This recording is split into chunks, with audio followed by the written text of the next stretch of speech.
Hi everyone, the Lone Wolf here and welcome back to the Sunday recap, my weekly vlog where I talk a bit about my last week in games. And for EVE Online, it's been a decent week in EVE Online, I would say.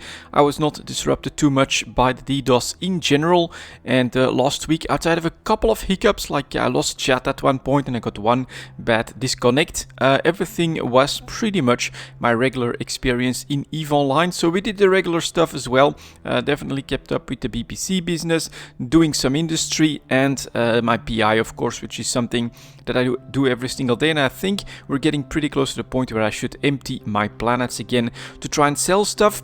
It's still not the best time to do that at the moment. We're still seeing, if you follow EVE Talk, that there is a lack of demand in PI in general, so it's not easy to get the good prices for those goods, but getting them off the planet once they get full is of course pretty important. Also did a little bit of exploration, a couple of conduits, nothing too special on that front, and well, I'm just enjoying my time, but I was a little careful, of course, not to overspend or not to make too big plans here again because of the DDoS situation. We also received an update from CCP about what's coming next week normally, so an update that will focus a little bit on the wormholes, greatly increasing connectivity between them, putting the Guardian's Gala entirely in wormhole space, and getting like better PvP drop rates inside wormhole space as well. Another experiment, I think, from CCP to see if they can entice people to go into wormhole space, to engage in PvP, to hunt for those Guardian's Gala sites. I personally believe that it all depends on how hard these sites are. They have to be very accessible so that people don't have to risk a very expensive ship in order to get Care Bears and newer players out there into the riskier parts of space. For me, it's the exact same thing. I'm willing to go up to like a Tech 1 battleship or something like that, preferably up to a Tech 1 battle cruiser, but I'm not going to go out there in like a rattlesnake or something like that. If I'm forced to use those kinds of ships in those sites, then for me, I'm just gonna pass on the event, and we'll keep doing what we generally do. So for EVE Online, yeah, we'll see how that works out next week, and I'm first going to wait for the information on what exactly is needed into those Guardian's Gala site. And otherwise, I might do a little bit of hunting, because of course in wormhole space you get this big advantage that you don't have to do a lot of traveling necessarily in order to get there. You can also just scan a little bit, find a wormhole, and then you could try hunting for someone that's running these sites as well. And that can be done, of course, in a cheaper ship as well. I in fact have a couple that I received from a viewer that I might try, but then they're not cloaky, so we'll see how the event plays out and if I take part in it or not. But yeah, I'm very content with my time in EVE Online at the moment. Just doing some more industry at the moment. I'm not selling that much of it. My BPCs are selling, and in fact they are going for really high prices, I must say. Definitely the freighter BPCs are up in price to almost 20 million ISK a piece, and the Orca BPCs are also up in like the 15 to 17 range, something like that. So that's a good time there, but stuff is not moving fast enough for what I'm producing, so I need to diversify more, which means that I need to buy more blueprints, and at the moment I'm busy with the Tech 2 blueprints. So you need time definitely to strike the right balance, and at the moment it means that I'm still producing stuff, I'm just not putting it all straight to the market. I'm consolidating that in Jita, ready to sell at better times. And yeah, that was my last week in EVE. Let's move on to another game.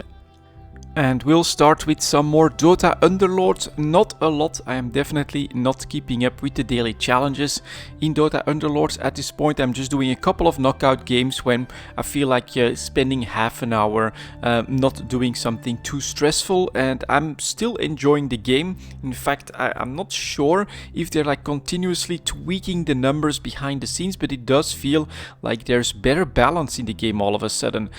Just like a month ago, a bit over a month ago, I would say that the meta was completely dominated by the Rangers and by the Scrappies, just because of their regen and of course the potential triple attacks for Rangers. But in the last couple of weeks, I've basically been able to make headways, nice headway with some other combinations. And just last week on a couple of games, I went with like the insects, and that's really powerful to my surprise. So I won a game with Warriors Insects, something that is is completely out of the meta in my opinion.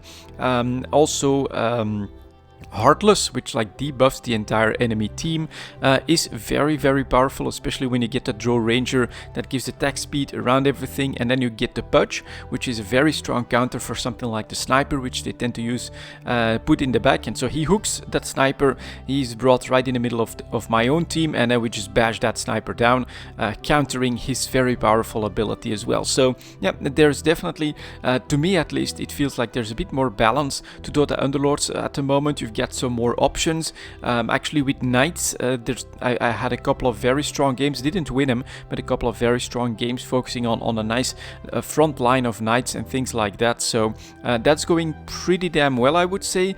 There's also that new Underlord. He's very mobile, focused very heavily on damage. So yeah, he may be one of the reasons why the meta is shifting a little bit away from the Rangers being completely overpowered, because I feel like he doesn't work well with Rangers. He gets off the field, he steals items, and he doesn't really heal or consolidate that ball of ranged attacks that you usually have with your Rangers. And so I feel like he's pretty weak playing with Rangers, but he's very strong against Rangers because he sometimes grabs a couple of your units that are close together, smacks them around a little bit, and then drops them in different places around the map, which means that quite often they then get countered very easily by a couple of assassins that can then jump to that target. Also with the sniper, let's see, what are they called? Deadeye combo that like focuses on the lowest HP minion. Sometimes they just can't get to your low HP rangers because you're keeping them in a ball. That disruption from that new Underlord is pretty cool to actually counter them a little bit. So yeah, balance I feel is up in Dota Underlords. I don't play that much of it, but I'm definitely having fun when I do, and I'm finding more stronger combinations. Warlocks are still very strong, but as I've said, spiders, the insects, they basically have little spiders that come on the field and that lower the attack damage of their targets, including doing some damage themselves. So very, very nice actually. Warriors worked quite well, and then of course Scrappy is still very, very strong. Of course Rangers as well, but I feel like they're not super dominating in the meta at the moment, which is pretty good to see, of course. So you may be wondering what else I've been doing with my time then, and I'm making another revisiting series, and this time I chose Foundation, an early access game, but I enjoyed it quite a lot and compare it to Banished quite a bit. So it's a city building game, but it has quite a bit more freedom when it comes to designing your city. So if I would compare it to Banished, both of them are very relaxed, of course, because there's no action, there's no need to do like Twitch decisions or anything like that. You're just slowly managing your city. Your citizens build everything up the way you tell them to, and eventually you grow your city into a bigger and bigger entity with bigger economic loops and things like that. Now in Banished, I do feel like I'm quite often forced into certain patterns to at least build up a core of my town that runs effectively, that creates a buffer so that I can then do some crazier stuff around the edges. In Foundation, I'm much more stuck into the unlocking process of the game, so you have to go through certain steps in order to unlock bread production, unlock cloth production, unlock the monastery. All of that takes certain steps which you have to repeat over and over, but the big gain in freedom is in the designing of your city. You can just paint areas for people to live, paint areas for stuff to get produced and destroyed.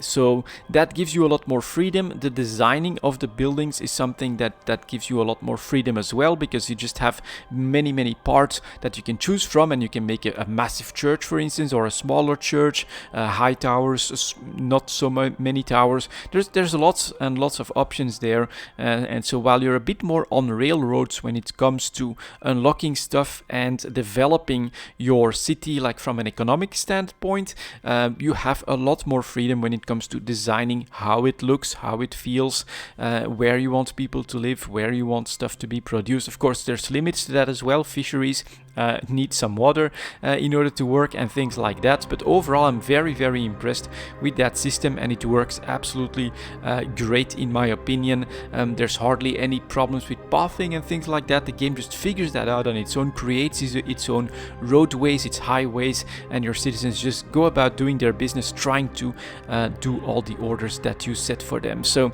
I'm revisiting that game. That is going to become a series after the ESO series, and I'm having a lot of fun with it. We're still running into the development limits. One thing to keep in mind is that this is an early access game, and it still is. There's clearly stuff that's still like placeholder, name text, stuff that doesn't work. I, for instance, want to put monks in my churches, and you can't do that at the moment in the game. It's still not in there. So that is something to keep in mind. But what is already available, in my opinion, is a lot of fun. I do enjoy it, and it's quite impressive to see the sandboxy nature of the city design that you can do and the building design that you can do, which to me is quite a lot of fun. So that's coming like next month. I still have a little bit more to do in there, and after that we'll see. But that was my last week in games, guys. Thank you very much for watching, and I'll see you all next time.